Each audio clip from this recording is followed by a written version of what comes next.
today, for episode 1, a listener had asked me this question, which still isn't bad.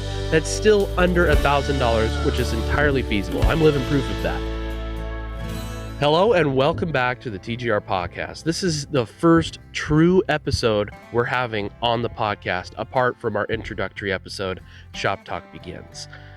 As a little bit of a refresher, in the last episode, I kind of talked about what you could expect from the TGR Podcast.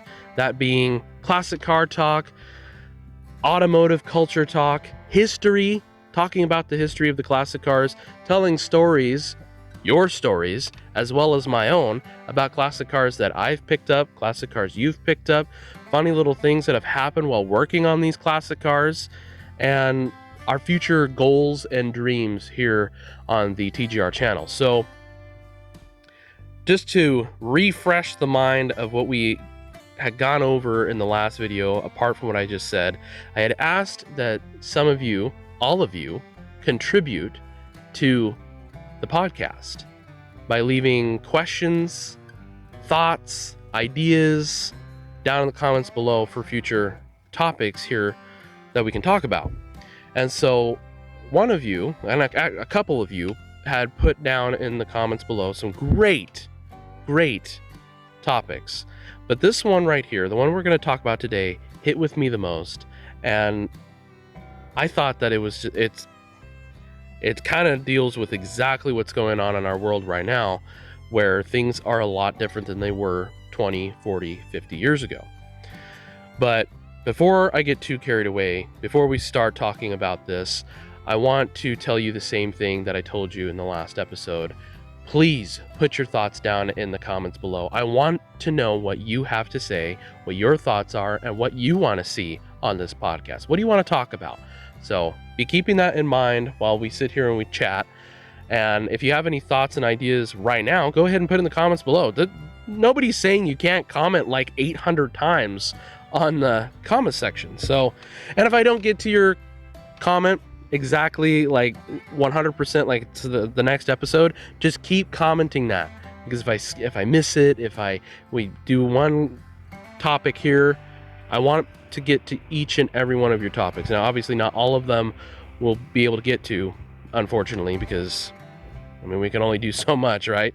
But we can talk about multiple different things during one podcast too. It's nothing saying that this is what we're talking about all day today. No, we can go wherever we're going to go with this. And hopefully, like I said in the last episode, I'm going to be able to do these live.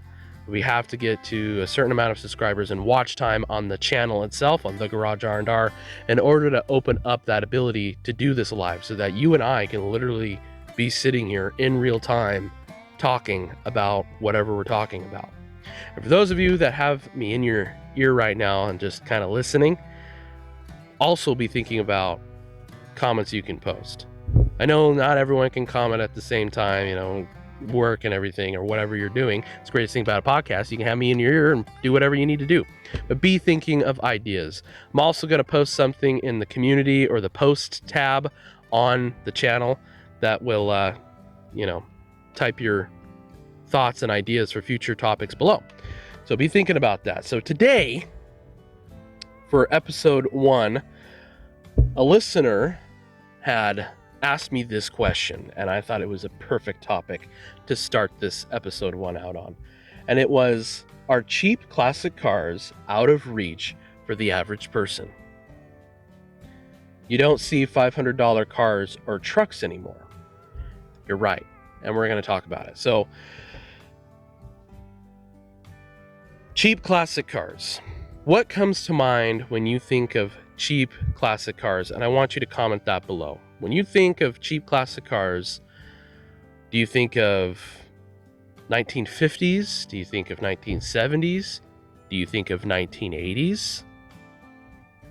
Classic cars are now a massive grouping of decades.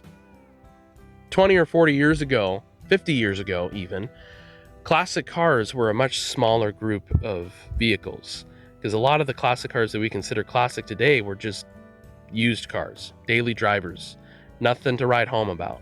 But now they're a little bit more sought after. Here's a for instance.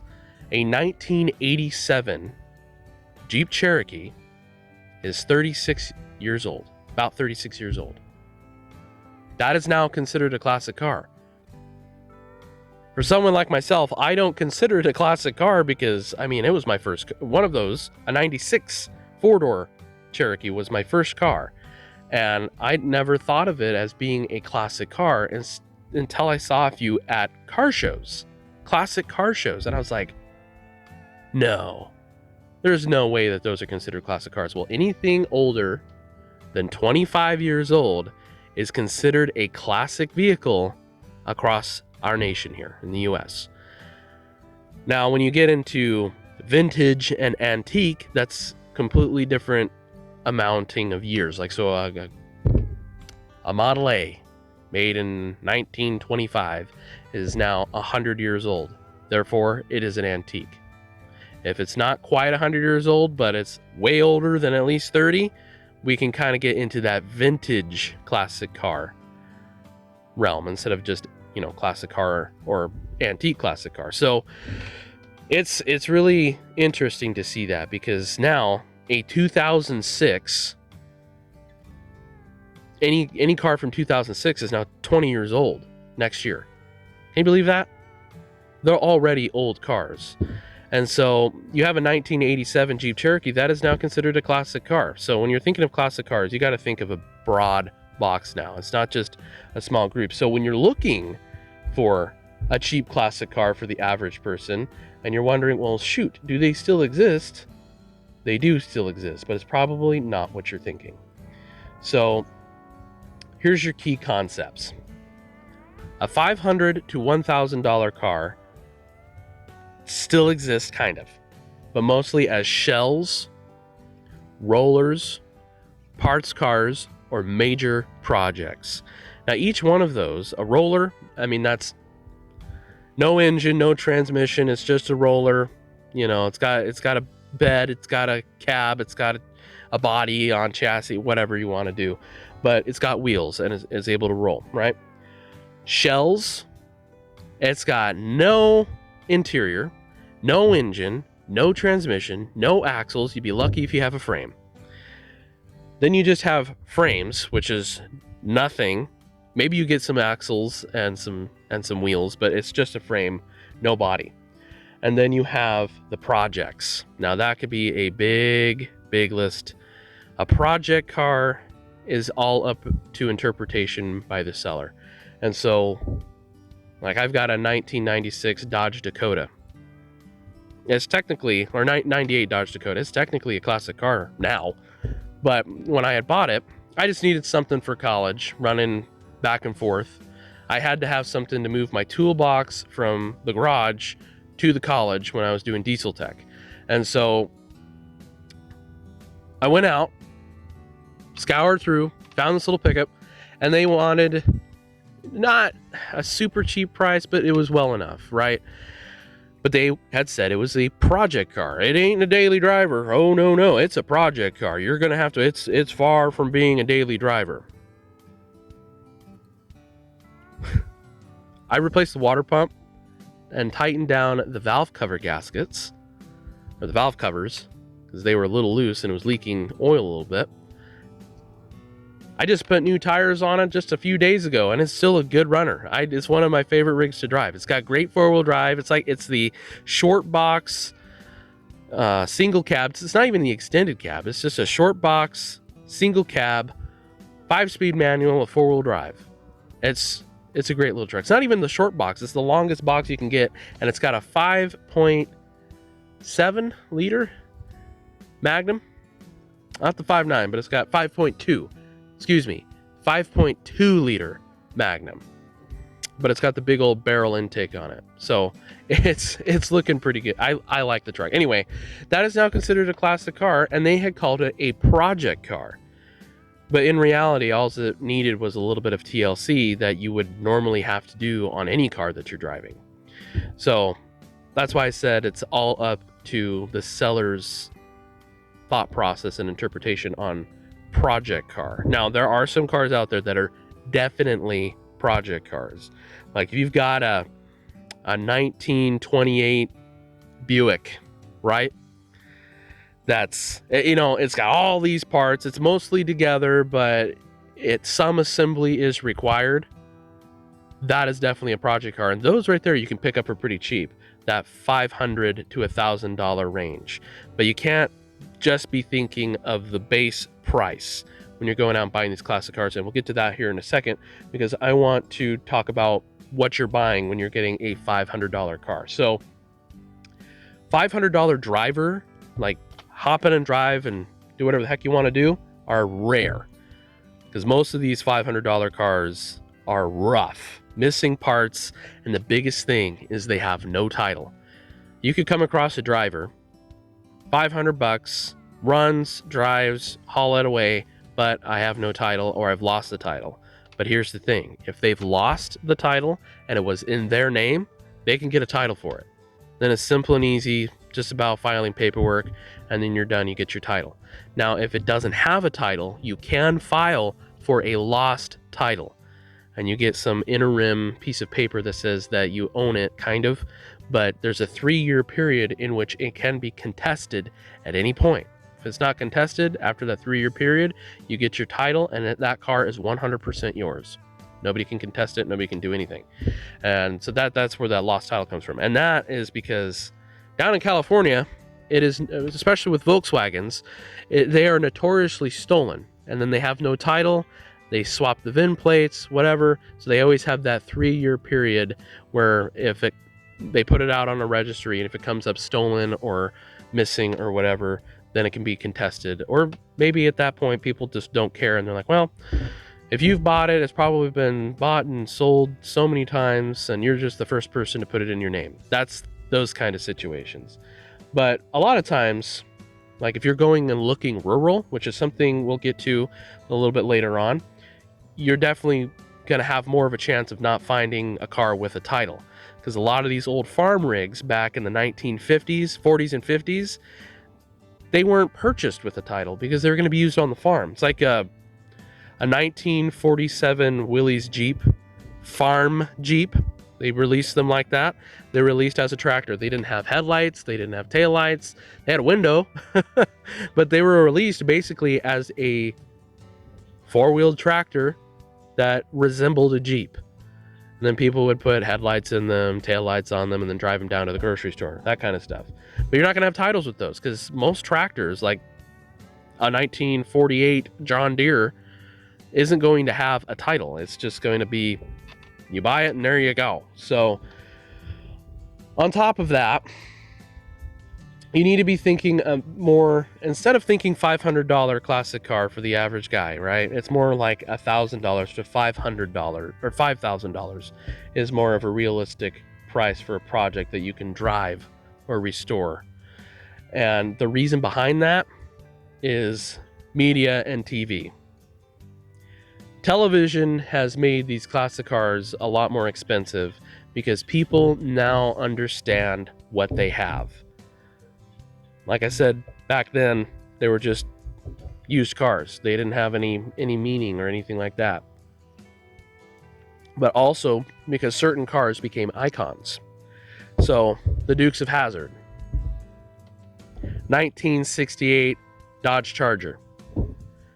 Those are expensive now because everybody wants a Dodge Charger because of Dukes of Hazzard. Or how about, can't remember his name. His last name's Toretto, from the drifting movie. Oh, dang it. Can't remember what it's called. But anyway, that movie there, Dodge Charger, now that it has a television, Fast and Furious. There it came. It took me a second. Fast and the Furious. Don Toretto's car. I think that's his first name. You know, it's all about family, right?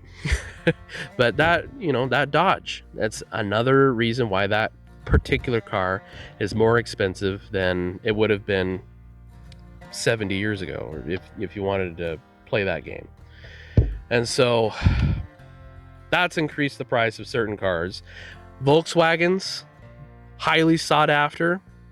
what helped that get its rise to fame was Herbie, another one of those, a Hollywood car.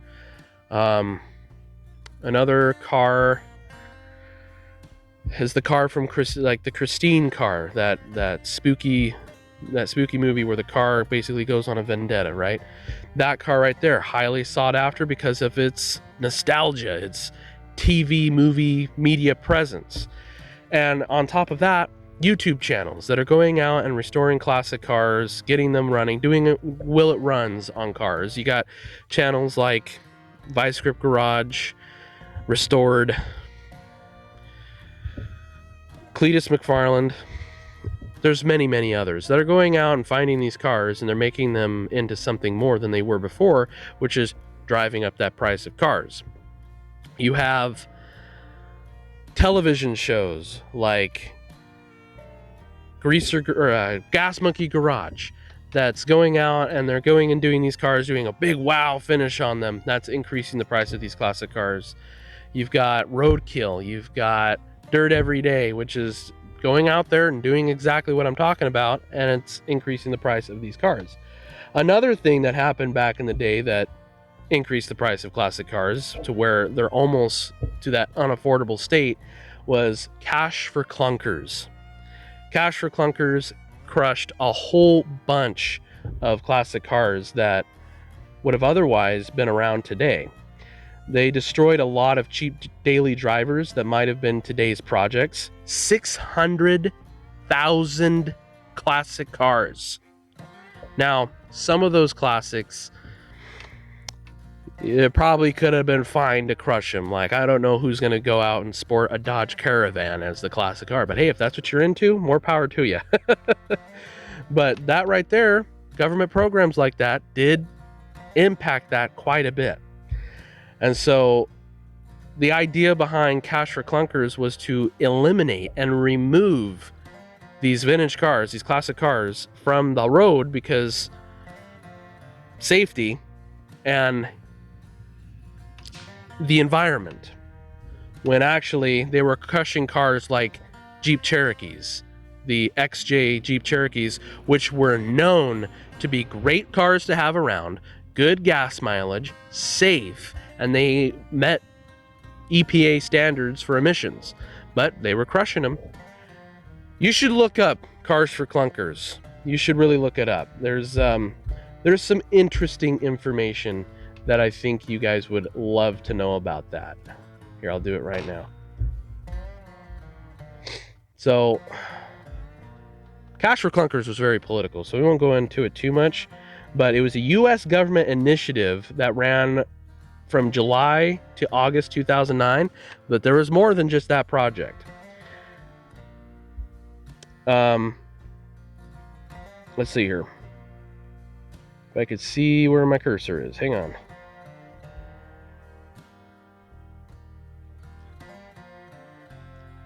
Look up economist Alan Blinder, the founder of this legislative car allowance rebate system.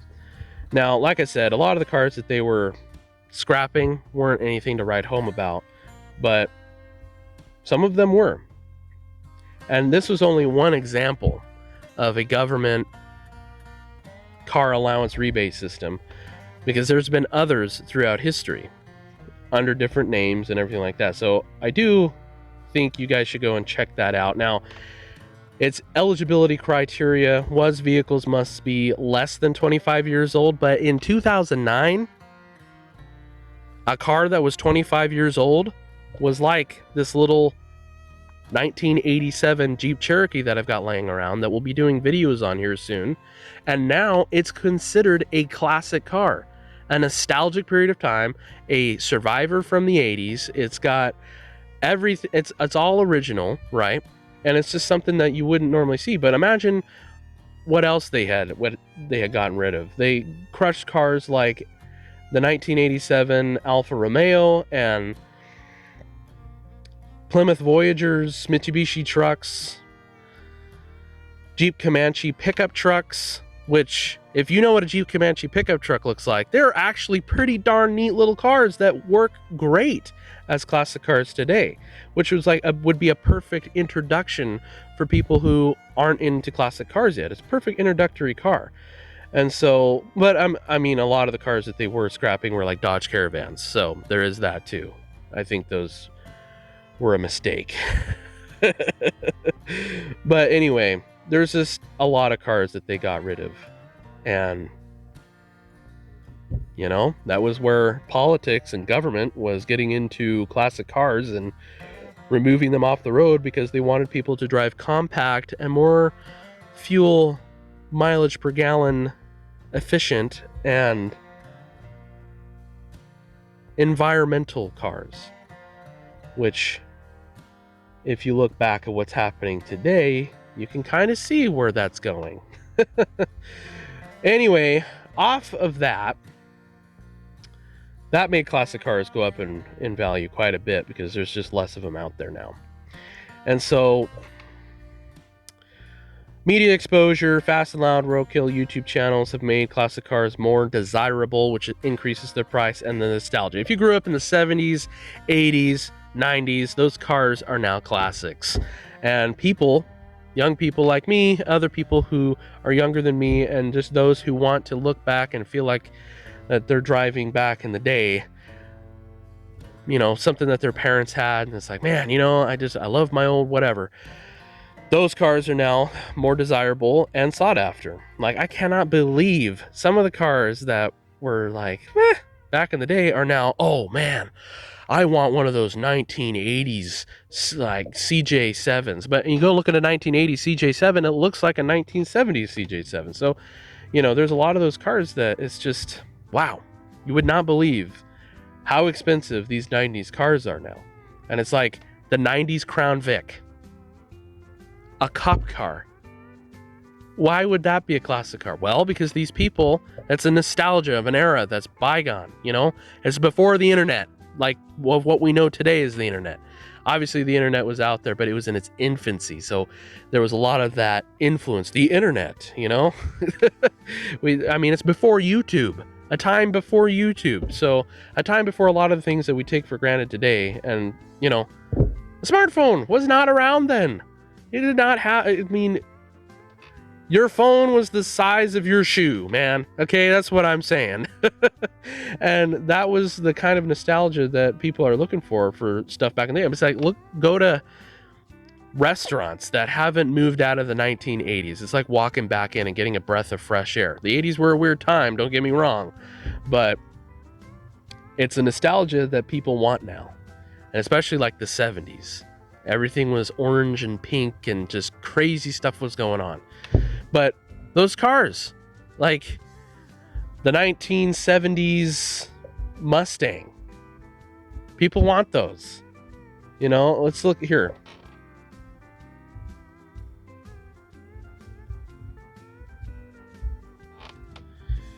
Okay, 1970s cars. 1970s Cadillacs are now considered classic cars. And then, you know, they've got great body lines. They're those boxy frames. It's before we went round. You know what I mean? Before we went round. All these round cars. Not like the 50s round, but I mean like, or what were they doing? What were they thinking when they were thinking classic cars? But it's like, let's look up 90s cars. So 1990s cars. Porsche 911 turbos. Obviously, they hadn't changed their body style much because, Ford Fox body. That's now pretty sought after. And, I mean, look at Miatas. Miatas are another one that are really sought after. And, let's see here.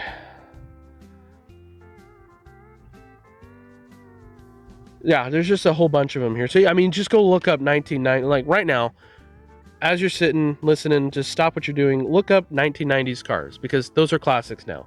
They're over 25 years old. They're old now. Yes, you're old. The society is young. But these were some of the cars that they were scrapping in those Cash for Clunkers programs. And so like a 1990s Volkswagen Vanagon. That's now a sought after rig. Why? Because it's that era. So now with that in mind, you could find a $500 farm truck or car sitting behind someone's barn without too much trouble. $500 might have gotten something ugly, something you might not have wanted, but it was definitely something that you could have brought back to life. But now they're just a lot more sought after. And so there are some cars today, to answer the question, are cheap classic cars out of reach for the average person? No, you just have to know where to look. So these are real listings that I found that are live right now in the USA and Canada. So right now, there is a 1950s Chevy pickup for $500 in Nebraska. Here's the thing though. It's definitely a project car. It's a shell, missing the bed and engine. It's got the cab and the frame and wheels and axles, but you got to source everything else. That one right there is that's definitely a project. That's going to be more than $500 by the time you're done with it. In Ontario, 1965 Ford Galaxy, $800. It's rough, but it's all together. Everything's there. It's going to need a new paint job. Its interior is going to need some love. But that right there, that's an example of a Canadian entry-level classic car that you can find. And so that's $800 US. I don't know what that's going to transfer over for Canada. But 1970 Dodge D100, $1,000 in Alabama. Rolling chassis, has everything, but it needs an engine. 1968 Volkswagen Beetle, British Columbia, $600 US. No engine, but everything else is there and was stored in a barn. But here's the thing. Just because a Volkswagen doesn't have an engine doesn't mean you won't be able to find it quickly. And that's where we come into the next talking segment. So when you're going out and you're finding these $500 project cars that need work, that need this, that need that, you need to be careful about what you're buying. Because say you found a 1953 Plymouth Deluxe. It's mostly there and needs some help, needs some put back together. It looks great. It just speaks 50s, and it's like, oh man, it's cheap too, $500. You can just go down there and grab that, right? Well, it's 150 miles away. So you got to factor in more than just the price of the car. You got to factor in your travel. That's going to take some gas or diesel, depending on what you're driving, how bad of gas mileage your go-getter car gets, and then you're going to be hauling a loaded trailer back, and maybe you got to stay overnight. So you've got overnight fees, you've got snacks and food and stuff like that you got to factor into that adventure. And so say you bought the car, you got it back home, and now you're sitting there and you're scrolling on the internet looking for parts. Well, it turns out that parts for a 1950s Plymouth Deluxe aren't as readily available as maybe a 1964 Chevy C10. So you got to be careful about what you're buying. Is what you're buying something that's still, I wouldn't say popular today, but still readily available? Are they still making parts for it? Or is it going to be like finding parts for a 1948 International K8? Yeah, there's parts out there, but you're going to have to do some jerry-rigging to get that absolutely perfect or where you need it. Or you're going to have to fix the parts you've got, which I always recommend trying to do that first before you go out and buy something you really don't need. And so you've got to be careful what you're buying. So going out and buying a 1968 VW Beetle for $600 that has no engine, that's probably an okie dokie thing to do, because you're going to be able to find another Volkswagen engine for pretty darn cheap that runs probably the same day and pick it up, which then increases the price from, say, $600 to $700 or $800, which still isn't bad. That's still under $1,000, which is entirely feasible. I'm living proof of that. I am an average guy. I'm just doing a YouTube and showing you my adventures. But I am an average guy who's gone out and found the $500 project that is somewhat drivable, even under $500. Like I've got a 1964 sand rail. I'm looking over at it right now. It's one of the first true sand buggies made, and it's got low miles. What had happened was the Volkswagen that it was built out of had an accident shortly after its purchase, brand new, and so it was turned into a buggy, because why the heck not? But I was able to pick that up by word of mouth from a farm for under $200. So, but there was a few caveats. So a few caveats were, it had been sitting for who knows how long, but I had to take a scrap buggy along with it. It was a package deal, and you'll come across a lot of that. Yeah, you don't want that other car. You're going to have to deal with the hassle of getting rid of that other one, but you've got the main one. And sometimes if you get lucky, that other car is just a bona fide parts car that you can use for the car you are actually buying. And you can sell the parts off of those cars too. There's always a market for parts, whether people are hanging it on their wall, making it look cool in their shop, something to, I don't know, people make tables out of engine blocks, if you can believe that. So there's always a market for something out there. You just got to do your research before you go out and buy this car. But anyway, for classic cars under $1,000, are they still out there? Yes.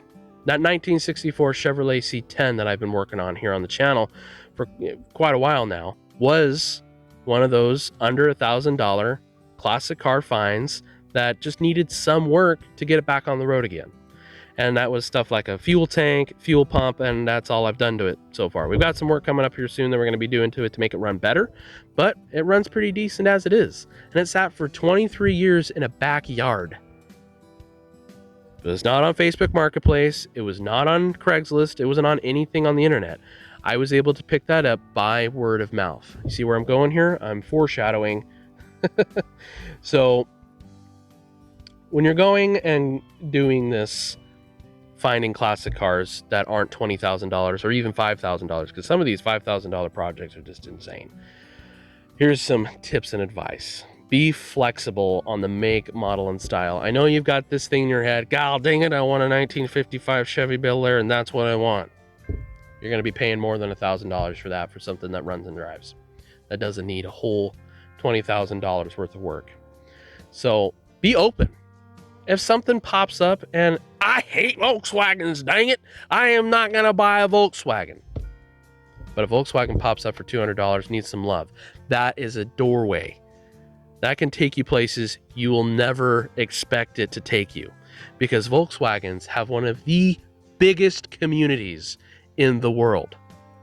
They're one of the longest production cars, so there's parts everywhere, all across the world for them, and people are looking for them still to this day because they just have that little thing in their heart about them, you know?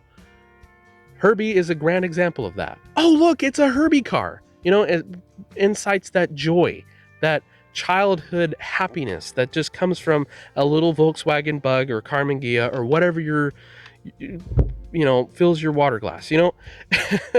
And so you gotta be flexible and open to all kinds of different makes, models, and styles. And say you don't want anything European, you don't want anything Asian, you don't want JDM cars, you don't want anything that's not from the United States or Canada or whatever, because it just doesn't, fill your water glass. Be open to pickup trucks. I know classic cars are super duper cool, and they are what you find at most classic cars, but classic trucks are pretty neat too. And I'm not talking pickup trucks, I'm talking big boy trucks, like flatbed hay haulers, because you can come across those on old farms for pretty cheap, and sometimes you can haggle your way into getting a little bit cheaper because the farmer wants it out of there. You either can't stand looking at it because it's like, oh, it ain't doing anything, it's in the way, you know what I mean? Or it's in the way and we want it gone, or it's in the way. See where I'm going? Yeah, it's because it's in the way, and it's an eyesore. It's not doing them any good. It's not making them any money. It's just a piece of yard ornament that's sitting there taking up a space that they could put some other piece of equipment. So that comes into the next little thing here. You need to hunt rural. Hunting rural instead of in cities, in towns, yes, you can find classic cars in towns, but you're going to find a lot more in barns, farms, and estate sales. That's how we got that Chevrolet, by the way. That old Chevrolet just so happened to be at the estate sale, and by word of mouth was able to get that picked up. And so when you're going to old farms, you're going to find rat poop or mouse poop. You're going to have the concern of hunt the virus and all kinds of other stuff. Wear gloves, a mask, and just only go into what you're willing to do. We've got a 68 Jeepster that we got from a barn that was full of mouse turds. I mean, dang. We got at least 10 5-gallon buckets worth of full of mouse poop out of that thing. But now it's all cleaned up. Luckily, the mousies around here don't seem to care about wiring, but they do like seats. So they always like to hide in them. But you got to be open to that, because you got to get your hands dirty if you want those. The classic cars of yesteryear, where you could pick up a $500 runner, sadly, those are few and far between. They are out there, but they're really rare. But what is out there is the $500 to $1,000 fixer-upper that just needs some cleaned up, some TLC, a little bit of YouTube University, and you can get them running. The next thing that I can give you advice to, if you want to search for one, is use keywords like project car, barn find, and estate sale when you're searching on the internet. And don't just search on Facebook Marketplace. I know that's simple and easy. Go and search it up on the internet, like in the Googletron, whatever you want to use, whatever search engine, and type in those keywords. Project car for sale, cheap. Cheap barn find for sale, my area. Estate sale finds, estate sale cars. That's how we were able to get that little Baja Bug. That was an estate sale find. They did want $2,100 for it, but we were actually able to pick it up for under $1,000 because it had a locked up engine and they had to get the car out of there. Estate sale is just a time limit. You know, they got to get it gone. And if they can't get it gone, sometimes that car goes to the crusher. Or they sell it to a you pull it auto pick and pull place.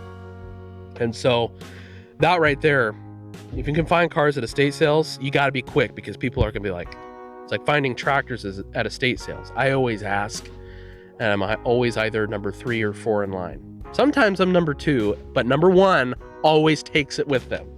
So you got to be quick on those. The next thing is when you're going out and you find the classic car, don't slap the money down right away. Don't show excitement, you know, because trust me on that. It's exciting. You drive in there, you got the trailer loaded up, you're all sitting there, oh my God, we're going to be bringing this home, but you might not be. Because here's why. Bring a flashlight, a magnet, cash, and a car trailer. You're probably thinking, why a flashlight and a magnet? Well, because you're going to do your own vehicle inspection. When you're going out and buying these $500 cars, you need to be aware and very on it. Do your own research before you even go out and buy these cars, because you need to know what's a normal rust spot. I'll use my Chevrolet as an example. So on the fenders, the corner of the fenders on that Chevy, they're rusted out. That's normal. That happens. That's just part of it. That's not going to make me not buy the truck. Is it a bummer? Yes, it's a big bummer, but it's not going to make me not buy the truck. Fender or wheel wells right there where the fender is, like on the inside fender, right there where the floor connects. That right there, those corner pieces of the cab always rust. They always rust through. They always get little pinholes. Get a rust hole about that big, no big deal. Put a old license plate over it, and it'll do for now. But where things get scary is where you open the door and you look down by the seat and you can see the ground. That's where things get concerning. That's where you need to be, okay, do you want to tackle that? Or do you want to just kind of walk on and maybe find something else that pops up? Because I tell you, every time that I buy something, classic car-wise, something the same or maybe better, cheaper or more expensive, pops up on the internet. So don't just knee-jerk purchase either when you're doing these classic car things. So when you're going out there, get underneath the car, get all in it. because if the frame's rotted out, and that $500 to $1,000 classic cars are out there, but there are caveats, and I'm telling you them right now. Rotted out frames. If it's got a rotted out frame, don't even waste your time. Move on. Thank him for the opportunity. You're not wasting their time. He's not wasting yours. They're a stranger unless they're a family friend, you know. So you can kind of, it's your money. You don't have to go out there and do that. You don't have to spend more money than you need to. And so when you're going out there and doing that, just have it in your mind you're going to come back with an empty trailer. But that's not the end of it, because there's all kinds of classic cars out there. It's just they're not completely gone, but they are unicorns, but they do pop up. So you can look internet wise, you can look on excuse me. You can look on, oh shoot, where'd it go? I've lost it. Oh, here it is. Hotcars.com, classiccars.com, Autobuy. I don't know if you can hear that siren in the background, but we have a siren in town that rings every day at noon. Isn't that neat? Not every little small town has those anymore. But so anyway, let's go over what we've just talked about. Kind of just a little speed through. They still exist. Classic cheap cars, but they're not $500 anymore for something you want to drive right away that you don't want to put a lot of work into. You're going to be paying at least over $1,000, $1,500 for those. Now, if you do want to buy something that's $500 to $1,000, you're going to have to suffer the consequences of what that is. And it's not bad. It's not terrible. Like, no title, no engine, those are normal. But rusted out, they don't know what they have, or they just don't have the time to fix it. They want it gone, or they've taken it apart and you need to assemble it. So they still exist. I'm living proof that they still exist. So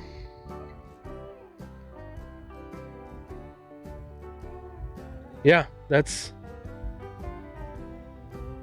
want to make sure that I'm not missing anything. Oh, total cost is not the only price. I'm pretty sure I already went over that, but that's important. You can't just think, oh, I'm buying a $500 car. You got the travel involved. It's going to be more like $1,000. So that's where it also doesn't exist anymore either. But now I want to turn the question back on you. What is the cheapest car that you have ever picked up throughout your entire life?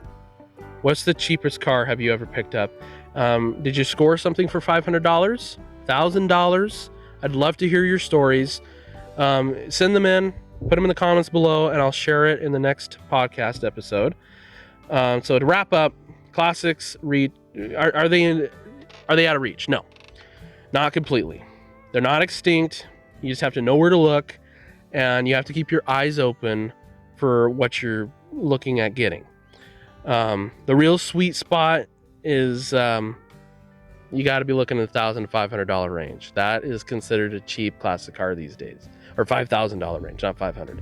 $1,000 to $5,000 range. That's where you could find something pretty solid without breaking the bank too much. My opinion, $5,000 is a lot for a cheap classic car. I would say if I'm paying $5,000 for it, it better run and drive. You know, maybe it needs some new interior, but it better fire up and run. You know, not something that has a seized engine or no engine at all. And I was just looking on Marketplace this morning. I was appalled. It's like, geez, you guys want a lot of money for nothing. At the end of the day, though, it's not about the money. It can't ever be about the money. It's about the culture. It's about the pride. It's about the love of bringing old iron back to life. That's what we're out here doing. It's a hard world these days, but it can't be about the money. It's about the passion. It's about sharing these classic cars with future generations, making sure that they're still there to appreciate, but also we as restorers and revivalists, and those of us who are just getting into it. If you're just getting into classic cars now and you've never touched a classic car in your life, but you'd love to get into it, get into it. Get into it, because it is definitely something that I'm not going to say would be too late to get into, but it's going to be getting harder and harder and harder, especially as these classic cars hit their 100-year age. When they hit 100 years old, it seems to be the price is just, oh, they're an antique now, so we can charge an exorbitant amount of money for them. So if you're just getting into classic cars and you're scared to get into classic cars because it's like, oh dang, I don't have the space or the money, so long as you have somewhere where you can park it, you've got YouTube on your phone, or you have a little bit of side knowledge from your granddad or something, get into it. Do it. Make mistakes. Making mistakes is the best way to learn. And so that's what I have to say on that. So in closing, to wrap this up, are cheap classics out of reach? No. You gotta be patient. Patience is the biggest thing that I can give you. If you're patient and you're not gonna go and knee-jerk buy because I finally found something that's $500, that might not be it for you. I can't tell you how many times it's like, man, I'd love to be able to pick that up, but just something about it isn't quite jiving. You got to give it to God. God will direct you in the direction that he wants you to go in. And it's like that Chevrolet. Honestly, I didn't think that we were going to be able to pick it up. So I prayed about it. I gave it to God. And before I knew it, there I was. I was going to go and help just get the truck unloaded. I figured it wouldn't be months before I ever even laid my hands on it, because it was kind of up in the air, wishy-washy. I don't know. We'll see what happens. But then I pulled in there and the guy was like, "Where's your trailer?" And I was like, at home. I thought we were just, he goes, "Well, I figured you were going to be taking it home today. We're just going to unload and you can just take it all as it is." So I made the decision right there. It's like, well, I guess I'm towing it home because nobody's in town, because I didn't have a trailer big enough at the time to go and bring it home. And so I gave it to God, and here it sits. So got to have faith. Faith is a big thing. And that's exactly what we're doing here, is having faith that we can keep these old things on the road, especially in the time that we're living in now. And so, thanks for tuning into episode 1 of the TGR podcast. I hope that you got something from this. I hope I was able to answer that question to the best of my ability. I did have a cheat sheet over here. So if I did reread a few things, those are the things that I thought was the most important. Like, they're still out there. You just got to know where to look. And so put your thoughts and ideas in the comments below. Maybe you've got an idea for a future topic that you want covered on the channel. Put it down in the comments. Let's make a little conversation about it, because this is all about, we're all sitting at the same table here. I may be on this side of the screen and you're sitting on your couch in a much comfier chair.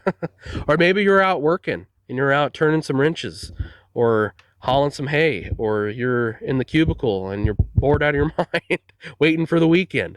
Wherever you may be, we're all at the same table here at the garage. And I want to thank you so much for stopping by today for our first episode of the TGR podcast. I look forward to you coming back next week. Yeah, next Wednesday. Hopefully I get this posted today. By the way, I'm doing this right now. So if you're watching this on Wednesday, I edited and posted it. So this is like the closest I can get to you and I talking in live right now. And if you think that there's people that need to be part of this, you got friends and family that you want part of this, share the video with them. Everybody's welcome here. Everybody's welcome. No matter who you are, where you come from, what language you speak. I'm sorry, I only speak English. You're welcome here. Everybody's welcome here at the garage. And so let's grow our table, grow the conversation. You never know where it might take us here. Today was about answering a question on if classic cars still exist. They still do. Just got to know where to look. And I will see you all right back here at the garage in the next video, either on Friday or next Wednesday. Put your topic ideas in the comments below. I want to know what you guys have to say. So anyway, I'll see y'all next time.